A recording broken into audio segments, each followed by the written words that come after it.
നമസ്കാരം. ഇന്ന് ജൂൺ 25-ാം തീയതിയാണ്. ഞാനിന്ന് അടിയന്തരാവസ്ഥയുടെ ക്രൂരതകൾ മുഴുവൻ ഏറ്റുവാങ്ങിയ അടിയന്തരാവസ്ഥ പീഡിതരിൽ ഇന്ന് അവസാനിക്കുന്ന 4-5 പേരിൽ വളരെ പ്രധാനപ്പെട്ട ഒരു വ്യക്തിത്വമാണ് ശ്രീ അബ്രഹാം മാനുവൽ. ഞാനിന്ന് പുലർച്ചെ അദ്ദേഹത്തിൻ്റെ തിരുവമ്പാടിയിലെ പുന്നക്കലിലെ വീട്ടിൽ ഇന്ന് അദ്ദേഹത്തെ കാണാൻ വേണ്ടി വന്നതാണ്. രാവിലെ കേരളത്തിൻ്റെ മുഖ്യമന്ത്രി ശ്രീ പിണറായി വിജയനോടൊപ്പം അതേപോലെ തന്നെ സെയ്ദ് ഉമർ ബാഫക്കി തങ്ങൾ തുടങ്ങി ധാരാളം നേതാക്കളോടൊപ്പം കണ്ണൂരിലെ സെൻട്രൽ ജയിലിൽ തടവിൽ കടന്ന വ്യക്തിത്വമാണ് ശ്രീ അബ്രഹാം മാനുവൽ.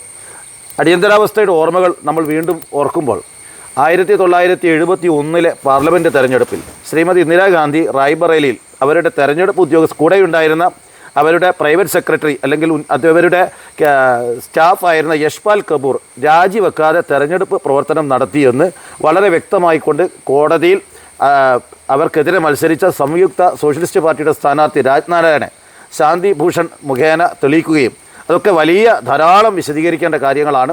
ശ്രീമതി ഇന്ദിരാഗാന്ധി അലഹാബാദ് ഹൈക്കോടതിയിൽ വിചാരണ നേരിടുകയും അവസാനം കേസിൽ ഇന്ദിരാഗാന്ധിയുടെ തെരഞ്ഞെടുപ്പ് റദ്ദാക്കപ്പെടുകയും പിന്നീട് സുപ്രീം കോടതിയിൽ നിന്ന് ജസ്റ്റിസ് കൃഷ്ണയ്യർ, മലയാളിയായ ജസ്റ്റിസ് കൃഷ്ണയ്യർ കണ്ടീഷണൽ സ്റ്റേ കൊടുത്തുകൊണ്ടാണ് പിന്നീട് അവർ വീണ്ടും തുടരുകയും അടിയന്തരാവസ്ഥ പ്രഖ്യാപിക്കുകയും ഒക്കെ ചെയ്തത്. ഏതായാലും ഇന്ന് നമുക്ക് ശ്രീ അബ്രഹാം മാനുവലിൻ്റെ ഓർമ്മകളാണ് നമ്മളിന്ന് പങ്കുവെക്കുന്നത്. നമസ്കാരം സാർ.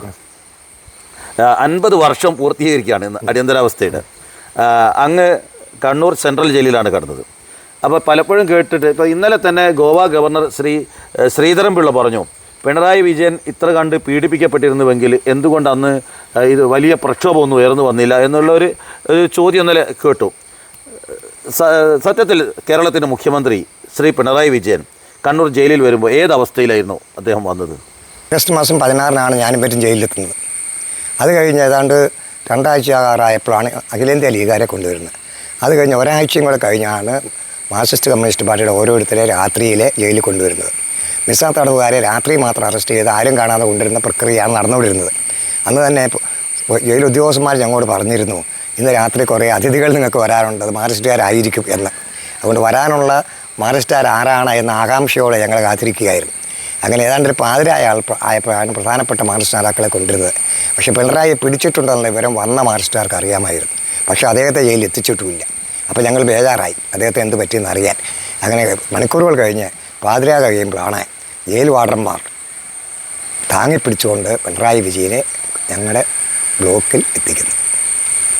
അവിടെ നിന്ന് എല്ലാവരും സങ്കടമായി. കാരണം പിണറായി അല്ലേ, MLA കൂടിയല്ലേ, സിറ്റിംഗ് MLA ആണ്. അന്ന് കേരളത്തിലെ ഏറ്റവും പ്രായം കുറഞ്ഞ MLA ആണ്. ജയിലാശുപത്രി കൊണ്ടുപോയി ജയിൽ ഡോക്ടർമാർ പരിശോധിച്ചു, ചികിത്സിച്ചു. ജയിൽ തന്നെ ആശുപത്രി 2 ഡോക്ടർമാരുണ്ട്, അവർ പരിശോധിച്ചു, ചികിത്സിച്ചു. താങ്കൾ അദ്ദേഹത്തെ ആ വരുന്ന സമയത്ത് കൂടെ ഉണ്ടായിരുന്നു? ഞാൻ കിടക്കുന്ന അതേ മുറിയിൽ തന്നെയാണ്, ഹോളിൽ തന്നെയാണ് അദ്ദേഹത്തെ കിടത്തിയത്. 2 ഹോളാണ് 8-ാം നമ്പർ ബ്ലോക്കിലുള്ളത്. ആരാണ് അദ്ദേഹത്തിന് ആ സമയത്ത് പരിചരണമൊക്കെ ഈ കാലൊക്കെ പൊട്ടിയിട്ട് പരിചരണം?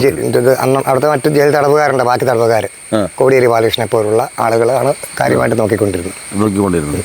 മറ്റാരൊക്കെ ആയിരുന്നു ജയിലുണ്ടായിരുന്നു? ഞങ്ങളുടെ ജയിലുണ്ടായിരുന്നതിൽ ആദ്യമെത്തിയ സോയിസ്റ്റുകാർ നേതാവ് കെ ചന്ദ്രശേഖരൻ, സോയിസ്റ്റ് നേതാവ് തന്നെ VK അച്യുതൻ, അതുപോലെ CPM-ൻ്റെ നേതാവ് EK ഇമ്പിച്ചി ബാവ, NGO നേതാവായിരുന്ന E പത്മനാഭൻ, ഓഭരതൻ, കോടിയേരി ബാലകൃഷ്ണൻ തുടങ്ങിയ ആളുകളും, അഖിലേന്ത്യാ മുസ്ലിം ലീഗിൻ്റെ ഉമർ ബാഫക്കി തങ്ങൾ, ചെറുവമ്മക്കൈ, V അബൂബക്കർ തുടങ്ങിയവരാണ് ഉണ്ടായിരുന്നത്. പിണറായിയെ പിന്നെ അതിനുശേഷം കണ്ടിട്ടുണ്ടോ?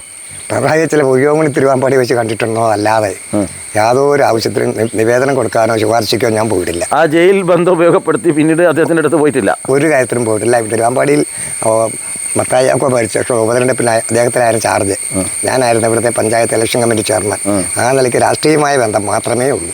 അല്ല, ഇന്ന് അതിൽ ജീവിച്ചിരിക്കുന്നവരാരൊക്കെയാണ്? ഇന്ന് എൻ്റെ ഓർമ്മ ശരിയാണെങ്കിൽ അന്നുണ്ടായിരുന്ന 75 മിസാ തടവുകാരിൽ ജീവിച്ചിരിക്കുന്നു എന്ന് പറയാവുന്ന സഖാവ് പിണറായിയും പൊന്നാനിൽ ഇപ്പോൾ ജയിച്ചിരുന്ന നന്ദകുമാറും. 2 പേരോട്. രാജഗോപാൽ മിസാ തടവുകാരനായിരുന്നു BJPയുടെ. ആ കണ്ണൂർ ജയിലില്ല. കണ്ണൂർ ജയിലിൽ BJP തടവുകാരനായിട്ടുണ്ടായിരുന്നു. ആദ്യം ഉണ്ടായിരുന്നത് KG മാരാരുണ്ടായിരുന്നു. വേറെ അരങ്ങിൽ ശ്രീധരൻ എവിടെയായിരുന്നു?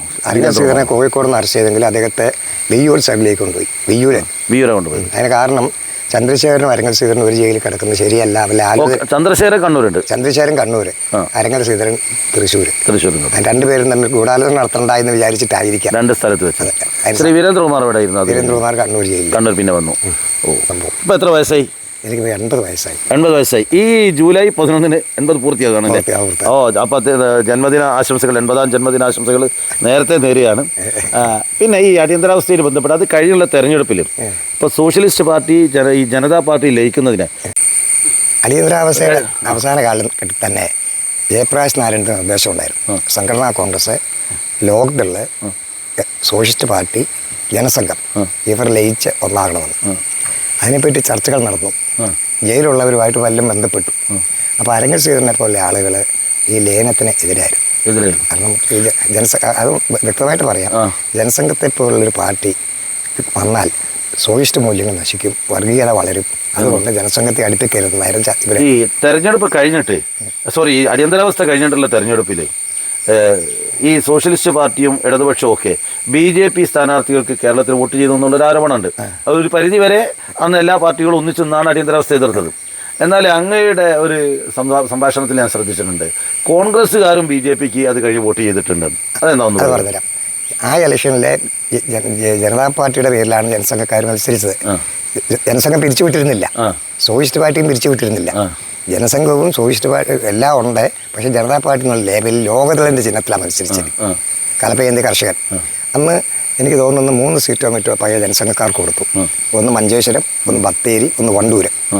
അവിടെ 3ലും ജനസംഘക്കാരാണ് മത്സരിച്ചത്. ആ ഇലക്ഷൻ കഴിഞ്ഞ് പിന്നെ 80-ലാണ് ഇലക്ഷൻ വരുന്നത്. 80-ൽ ഇലക്ഷൻ വരുമ്പോൾ കരുണാകരൻ്റെ കോൺഗ്രസ് ഒരു മുന്നണിയുണ്ട്, മുസ്ലിം ലീഗ്, ഇന്ത്യൻ യൂണിയൻ മുസ്ലിം ലീഗ്, കരുണാകരൻ്റെ കോൺഗ്രസ്, മറ്റേ PJ ജോസഫിൻ്റെ കേരള കോൺഗ്രസ് എല്ലാം ചേർന്നൊരു മുന്നണി. ആ മുന്നണിയോട് ഒരു ധാരണയിലാണ് അന്നത്തെ ജനതാ പാർട്ടി മത്സരിച്ചത്. ആ ധാരണ ജനത സഹായിക്കുന്ന ജനാധിപത്യം, അല്ലെങ്കിൽ ജനാധിപത്യം കൊണ്ട് സഹായിക്കുന്ന ജനതാ പാർട്ടി സ്ഥാനാർത്ഥി എന്നാണ് വെച്ചുകൊണ്ടിരുന്നത്. അതിനകത്ത് BJPയുടെ സ്ഥാനാർത്ഥി ഉണ്ടായിരുന്ന പാർലമെന്റ് ഇലക്ഷനും അസംബ്ലി ഇലക്ഷനിലും ഏറ്റവും വലിയ ഉദാഹരണം ഈ പെരിങ്ങളം മണ്ഡലം. അവിടെ ഈ AK ശശീന്ദ്രനായിരുന്നു അന്ന് സ്ഥാനാർത്ഥി. ആരുടെ ഐക്യജനാധിപത്യ മുന്നണി എന്ന് പറയുന്നത്. കോൺഗ്രസിൽ കരുണാകരന് ഇല്ലാത്ത ഇതിൽ അവിടെ KG മാരായിരുന്നു സ്ഥാനാർത്ഥി. സാക്ഷാൽ KG മാരാർ. AK ശശീന്ദ്രൻ അതായത് CPM ആന്റണി കോൺഗ്രസ് ചേർന്നുള്ള സ്ഥാനാർത്ഥി. അപ്പോൾ അതിന് ബദലായിട്ട് പെരിങ്ങളത്ത് മത്സരത്തിൽ KG മാരാരാണ്. ആരൊക്കെ പിന്തുണച്ചു? മാരാരെ പിന്തുണച്ചത് ഐക്യജനാധിപത്യ ഇന്ത്യൻ യൂണിയൻ മുസ്ലിം ലീഗ്. മുസ്ലിം ലീഗിന് ഏറ്റവും ശക്തിയുള്ള പ്രദേശമാണ് ഈ പെരിങ്ങളം. കോൺഗ്രസും ജനതാ പാർട്ടിയും പിന്തുണച്ചു.